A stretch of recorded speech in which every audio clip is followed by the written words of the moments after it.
Hello everyone. आज की इस वीडियो में हम कवर करने वाले कंपटीशन लॉ के कुछ मोस्ट इम्पोर्टेंट टॉपिक्स जिनसे ना सिर्फ हमें कंसेप्चुअल क्लैरिटी मिलेगी बल्कि एग्जाम पॉइंट ऑफ व्यू से भी बहुत काम के हैं। तो चलिए देख लेते हैं क्या क्या कवर करेंगे। Introduction of competition law, Raghavan committee, HR committee, MRTP act, difference between MRTP और competition act, importance of competition in market, objectives of competition act और कुछ की डेफिनेशन जो बार बार पूछी जाती है या फिर जो हमारी हेल्प करेंगे कंपटीशन एक्ट को समझने में। सो वीडियो को एंड तक ज़रूर देखिए क्योंकि हर एक पॉइंट प्रैक्टिकल एग्जाम्पल के साथ एक्सप्लेन किया गया है। Let's get started. 1991 के लिबरलाइजेशन के बाद इंडिया मार्केट काफ़ी बदल चुका था। नए नए चैलेंजेस आ गए थे जैसे कि anti competitive agreement, cartels, dominance का अब्यूज़। इसी चेंजिंग सिनेरियो को देखते हुए 1999 में गवर्नमेंट ने एक हाई लेवल कमेटी बनाई जिसके हेड थे श्री एस राघवन। इस कमेटी ने कुछ की रिकमेंडेशंस दी। सबसे पहले एमआरटीपी एक्ट 1969 आउटडेटेड हो चुका था, इसलिए एक नए कंपटीशन लॉ लाना ज़रूरी था। दूसरा, एक इंडिपेंडेंट बॉडी एस्टेब्लिश करने की नीड थी जिसे हम आज सीसीआई यानी कंपटीशन कमीशन ऑफ इंडिया के नाम से भी जानते हैं।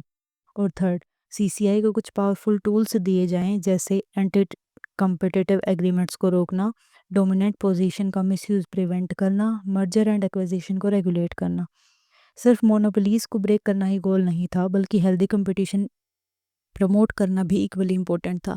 और इसी रिपोर्ट के बेस पे कंपटीशन एक्ट 2002 ड्राफ्ट किया गया जिसका फोकस था एक modern market oriented competition system India में एस्टेब्लिश करना। 2002 में जब कंपटीशन एक्ट पास हुआ तब एक मेजर कंसर्न रेज हुआ कि सीसीआई के पास जुडिशियल और रेगुलेटरी दोनों पावर्स हैं और सचार कमेटी ने इसी के बेस पे कुछ रिकमेंडेशंस दी, यानी एक ही बॉडी इन्वेस्टिगेशन भी करेगी और जजमेंट भी थे। ये थोड़ा प्रॉब्लमेटिक लगने लगा, specially from constitutional point of view. इस इशू को डीपली रिव्यू करने के लिए गवर्नमेंट ने जस्टिस आर सचार की चेयरमैनशिप में एक कमेटी बनाई। इसका मेन फोकस था सीसीआई के इन्वेस्टिगेशन और एडजुडिकेशन पावर्स को अलग करना चाहिए या नहीं, क्या एक ही बॉडी दोनों काम करे, ये कॉन्स्टिट्यूशनली वैलिड है। रिजल्ट क्या निकला? 2007 में एक्ट में मेजर अमेंडमेंट्स किए गए। अपील सुनने के लिए एक सेपरेट बॉडी बनाई गई जिसे कहा गया कंपटीशन अपीलेट ट्रिब्यूनल, जो बाद में एनसीएलटी में मर्ज हो गया। इससे सिस्टम और भी ट्रांसपेरेंट और फेयर बन गया। तो सचार कमेटी ने बेसिकली सीसीआई के पावर्स को स्ट्रीमलाइन करने में इंपॉर्टेंट रोल प्ले किया। चलिए अब बात करते हैं एमआरटीपी एक्ट 1969 की, जिसका फुल फॉर्म है monopolies and restrictive trade practices act.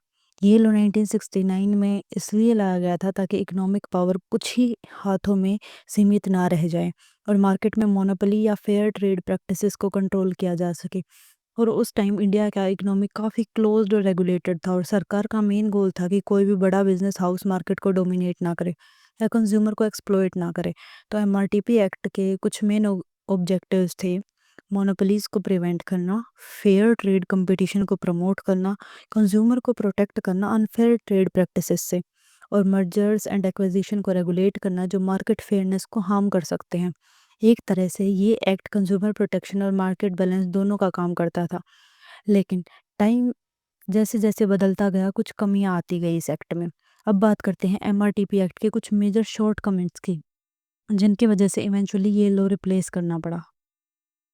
Focus on size not behaviour, ये लो कंपनी के साइज पे टारगेट करता था ना कि उसके मार्केट बिहेवियर पे। इसका रिजल्ट क्या हुआ?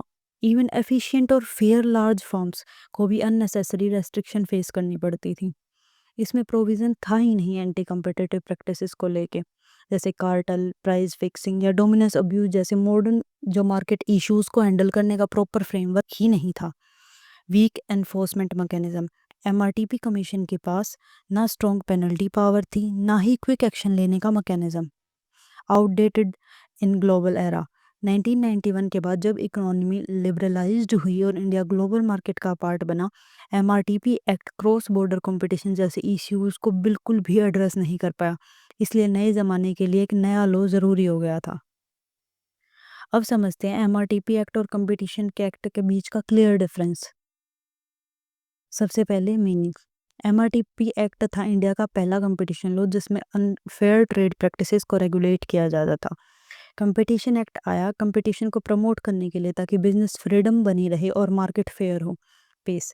एमआरटीपी एक्ट बना था प्री लिबरलाइजेशन एरा के लिए। कंपटीशन एक्ट बेस है पोस्ट लिबरलाइजेशन, जहां मार्केट ग्लोबल और ओपन हो चुका था। फोकस, एमआरटीपी एक्ट का फोकस मोनोपोलीज को कर्ब करना था, वहीं कंपटीशन एक्ट का फोकस था एक हेल्दी कंपटीशन को प्रमोट करना। Registration of agreements, MRTP act में रेस्ट्रिक्टिव ट्रेड एग्रीमेंट्स का रजिस्ट्रेशन कंपलसरी था, लेकिन कंपटीशन एक्ट में ऐसा कोई रजिस्ट्रेशन की रिक्वायरमेंट नहीं है। डोमिनेंस, एमआरटीपी में डोमिनेंस को ही गलत माना जाता था, लेकिन कंपटीशन एक्ट क्लियरली कहता है डोमिनेंस गलत नहीं है, डोमिनेंस का अब्यूज गलत है। कॉम्बिनेशन, एमआरटीपी एक्ट में कॉम्बिनेशन का कंसेप्ट ही नहीं था। कंपटीशन एक्ट में प्रॉपर प्रोविजन है कॉम्बिनेशन रेगुलेट करने के लिए। तो overall MRTP act restriction based था और कंपटीशन एक्ट ग्रोथ ओरिएंटेड और बैलेंस्ड अप्रोच लेकर आया। कंपटीशन किसी भी मार्केट की जान है और उसके कई सॉलिड बेनिफिट्स होते हैं। Let's break them down. First, consumer choice. जब मार्केट में कंपटीशन होता है तो कंज्यूमर के पास मल्टीपल ऑप्शंस होते हैं। लोग बेटर प्रोडक्ट, बेटर प्राइस को चूज कर पाते हैं, फुल फ्रीडम होती है। फेयर प्राइजेज, जब कंपनीज compete करती हैं तो और प्राइसिंग का स्कोप कम हो जाता है, प्राइस ज़्यादा रियलिस्टिक और मार्केट के अकॉर्डिंग रहते हैं। इनोवेशन एंड क्वालिटी, मार्केट में टिकने के लिए फर्म्स नए आइडियाज़ और बेटर क्वालिटी में इन्वेस्ट करती हैं, जिसकी वजह से कंज्यूमर्स को स्मार्ट प्रोडक्ट, बेटर सर्विस और नई टेक्नोलॉजीज मिलती हैं। प्रिवेंट्स मोनोपोली पावर, कंपटीशन किसी एक कंपनी को मार्केट पे राज करने से रोकता है। ये इंश्योर करता है economic democracy, economic efficiency. Companies अपने रिसोर्सेज को स्मार्टर वे में यूज़ करती हैं, कॉस्ट कटिंग होती है और परफॉर्मेंस बेटर होती है। Boost employment and growth, competitive market में नए स्टार्टअप्स और बिजनेस का राइज होता है। ज़्यादा बिजनेस होंगे तो ज़्यादा जॉब्स भी होंगी और उससे इकोनॉमी भी ग्रोथ करेगी। प्रोटेक्ट्स कंज्यूमर इंटरेस्ट, जब कंपनीज एक दूसरे से compete करती हैं तो वो ऑनेस्ट, ट्रांसपेरेंट और रिस्पॉन्सिबल बनने की कोशिश करती हैं, जो डायरेक्टली कंज्यूमर के फेयर में जाता है। तो क्लियर है, कंपटीशन से मार्केट स्ट्रॉन्ग, फेयर और प्रोग्रेसिव बनता है। कंपटीशन एक्ट के कुछ क्लियर ऑब्जेक्टिव्स हैं जो मार्केट को फेयर और एफिशिएंट बनाते हैं। First, prevent anti competitive practice, ऐसी प्रैक्टिसेस रोकना जैसे प्राइस फिक्सिंग, कार्टल्स और मार्केट शेयरिंग जो कंपटीशन को हार्म करते हैं। इनडायरेक्टली हार्म तो कंज्यूमर को ही करते हैं। Second, promote and sustain competition, सभी बिजनेसेस छोटे हों या बड़े, उनके लिए एक लेवल प्लेइंग फील्ड क्रिएट करता है competition. Protect consumer interest, consumer को fair practices, fair price, variety और क्वालिटी इंश्योर करना। Ensure freedom of trade, businesses को बिना अनफेयर रेस्ट्रिक्शंस के मार्केट में एंटर और ऑपरेट करने की आज़ादी देना। सपोर्ट इकोनॉमिक ग्रोथ, एक कम्पिटिटिव एनवायरनमेंट इन्वेस्ट को अट्रैक्ट करता है, एफिशिएंसी बढ़ाता है और ओवरऑल इकोनॉमी को बूस्ट करता है। इन्हीं ऑब्जेक्टिव्स की वजह से कंपटीशन एक्ट मार्केट को डायनेमिक और फेयर बनाने में मदद करता है। अब थोड़ी इंपॉर्टेंट डेफिनेशन समझते हैं जो कंपटीशन एक्ट में फ्रिक्वेंटली आती हैं, और जब हम कहते हैं कि हमें कंपटीशन एक्ट को समझना है तो हमें ये डेफिनेशन अच्छे से पता होना चाहिए, इनके बिना हम कंपटीशन एक्ट को नहीं समझ सकते। चलिए अब स्टार्ट करते हैं। First is acquire, acquisition. जब हम कहते हैं एक्वायर करना, इसका मतलब है डायरेक्टली या इनडायरेक्टली, मतलब सीधा या किसी और के थ्रू कोई शेयर्स लेना किसी एंटरप्राइज के, या वोटिंग राइट्स हासिल करना, एंटरप्राइज के एसेट्स को एक्वायर करना, या फिर मैनेजमेंट पर कंट्रोल हासिल करना। बेसिकली एक्विजिशन मतलब किसी बिजनेस या कंपनी के ऊपर कंट्रोल पाना होता है, चाहे वो शेयर्स के जरिए हो, एसेट्स के जरिए हो या मैनेजमेंट के जरिए। Next is agreement. एग्रीमेंट का मतलब सिर्फ एक फॉर्मल कॉन्ट्रैक्ट नहीं होता, बल्कि ये कुछ और चीज़ों को भी कवर करता है। एग्रीमेंट में अरेंजमेंट, अंडरटेकिंग या एक्शन इन कंसर्ट शामिल होते हैं, मतलब मिलके कोई प्लान या डिसीजन लेना। ये एग्रीमेंट फॉर्मल हो सकता है या इनफॉर्मल भी हो सकता है, मतलब बिना लिखे भी हो सकता है।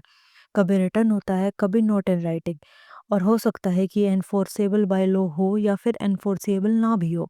तो कंपटीशन एक्ट में हर वो मिलके की गई एक्टिविटी एग्रीमेंट के अंदर आती है जिसका इम्पैक्ट मार्केट कंपटीशन पे पड़ता है। चलिए अब समझते हैं कार्टेल क्या होता है। कार्टेल का मतलब होता है एक एसोसिएशन या ग्रुप जिसमें प्रोड्यूसर, सेलर, डिस्ट्रीब्यूटर, ट्रेडर या सर्विस प्रोवाइडर शामिल होते हैं। ये लोग एक एग्रीमेंट के थ्रू मिलके प्रोडक्शन को लिमिट करते हैं, कंट्रोल करते हैं या कंट्रोल करने की कोशिश करते हैं, चाहे वो गुड्स की प्रोडक्शन हो, सर्विसेज की प्रोडक्शन हो, उनका डिस्ट्रीब्यूशन हो, सेल हो या प्राइस फिक्स करना हो। सिंपल शब्दों में जब कॉम्पिटिटर मिलके अपना फ़ायदा मार्केट को नुकसान पहुँचाने के लिए करते हैं, उसे कार्टेल कहते हैं। कार्टेल बनाने से मार्केट की कॉम्पिटिशन खत्म हो जाती है, जो कंज्यूमर और इकोनॉमी दोनों के लिए नुकसान है। अब समझते हैं कंज्यूमर का मतलब कॉम्पिटिशन एक्ट के कंटेक्स्ट में। कंज्यूमर वो होता है जो गुड्स खरीदता है या सर्विसेज हायर करता है कंसिडरेशन के बदले, यानी पैसे दे के या देने का प्रॉमिस करके, या फिर हाफ पेमेंट करके, या डेफर्ड पेमेंट सिस्टम के थ्रू। इसमें वो भी शामिल होता है जो गुड्स यूज़ करता है बायर के अप्रूवल से, या जो सर्विसेज का फ़ायदा उठाता है हायरर के अप्रूवल से। कंज्यूमर सिर्फ पर्सनल यूज़ के लिए ही नहीं, बल्कि कमर्शियल पर्पस के लिए भी गुड्स खरीद सकता है या सर्विसेज अवेल कर सकता है। याद रखिए, अगर कमर्शियल पर्पस के लिए हो तो कंज्यूमर प्रोटेक्शन एक्ट में वो कंज्यूमर नहीं होता, सिर्फ कंपटीशन एक्ट में ही कंज्यूमर माना जाता है। तो कंज्यूमर का मतलब ब्रॉड है, हर वो व्यक्ति जो किसी ना किसी तरीके से गुड्स या सर्विसेज ले रहा है। अब बात करते हैं एंटरप्राइज की, जो कंपटीशन एक्ट में एक इम्पोर्टेंट टर्म है। एंटरप्राइज का मतलब होता है कोई पर्सन या फिर गवर्नमेंट का डिपार्टमेंट जो नॉन सोवरेन एक्टिविटी में इन्वॉल्व हो, जो गुड्स या आर्टिकल्स की प्रोडक्शन या कंट्रोल करता हो, जो सर्विसेज प्रोवाइड करवाता हो या करता हो, या जो इन्वेस्टमेंट करता हो और बिजनेस करता हो, शेयर्स, डिबेंचर या दूसरे सिक्योरिटीज को एक्वायर, होल्ड, अंडरराइट या डील करने का। सीधी बात, एंटरप्राइज मतलब कोई भी व्यक्ति या ऑर्गेनाइजेशन जो मार्केट में बिजनेस या सर्विसेज का काम करता है। अब समझते हैं रेलेवेंट मार्केट का मतलब। रेलेवेंट मार्केट को competition commission of India decide करता है दो पार्ट्स में, या तो वो रेलेवेंट प्रोडक्ट मार्केट हो सकता है या फिर रेलेवेंट ज्योग्राफिक मार्केट। अब रेलेवेंट प्रोडक्ट मार्केट का मतलब क्या होता है वो समझते हैं। रेलेवेंट प्रोडक्ट मार्केट मतलब वो मार्केट जिसमें ऐसी गुड्स और सर्विसेज आते हैं जो इंटरचेंजेबल होते हैं, मतलब एक प्रोडक्ट की जगह दूसरा आसानी से लिया जा सकता है। सब्स्टिट्यूटेबल होते हैं, मतलब एक दूसरे का अल्टरनेटिव होते हैं। इन प्रोडक्ट्स को समझने के लिए सीसीआई ये चीज़ें कंसीडर करता है। उनका प्राइस, क्या प्राइस सेम है या सिमिलर है। उनका कैरेक्टरिस्टिक्स, मतलब प्रोडक्ट की नेचर या फीचर्स। और उनका इंटेंडेड यूज़, मतलब लोग इन प्रोडक्ट्स को किस पर्पज़ के लिए यूज़ करते हैं। अब बात करते हैं रेलेवेंट ज्योग्राफिक मार्केट की। ये वो मार्केट है जहाँ गुड्स और सर्विसेज का नेचर डिस्टिंक्टली होमोजीनियस होता है, मतलब प्रोडक्ट एक जैसी क्वालिटी और फीचर्स के होते हैं।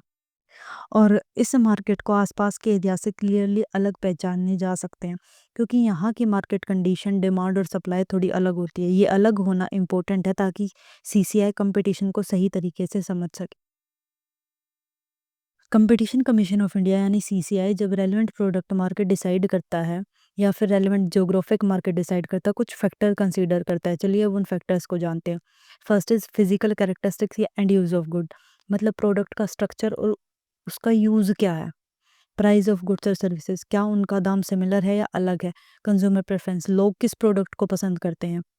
Exclusion of in house production, मतलब क्या कंपनी अपनी प्रोडक्शन खुद करती है या बाहर से ले रही है, बाहर से प्रोड्यूस करवा रही है। क्या स्पेशलाइज्ड प्रोड्यूसर्स मार्केट में मौजूद हैं, यानी जो स्पेसिफिक प्रोडक्ट बनाते हैं। क्लासिफिकेशन ऑफ इंडस्ट्रियल प्रोडक्ट, मतलब इंडस्ट्री के प्रोडक्ट को कैसे कैटेगरीज में बांटा गया है।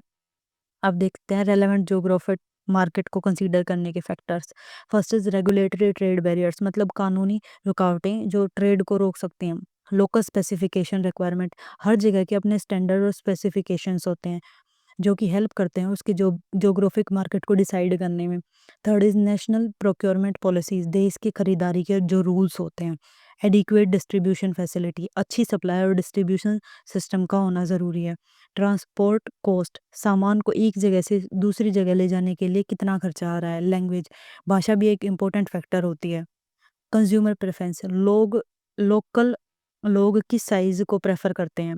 एट्थ, नीड फॉर सिक्योर और रेगुलर सप्लाईज और रैपिड आफ्टर सेल सर्विस, मतलब रिलायबल सप्लाई और जल्दी सर्विस की ज़रूरत।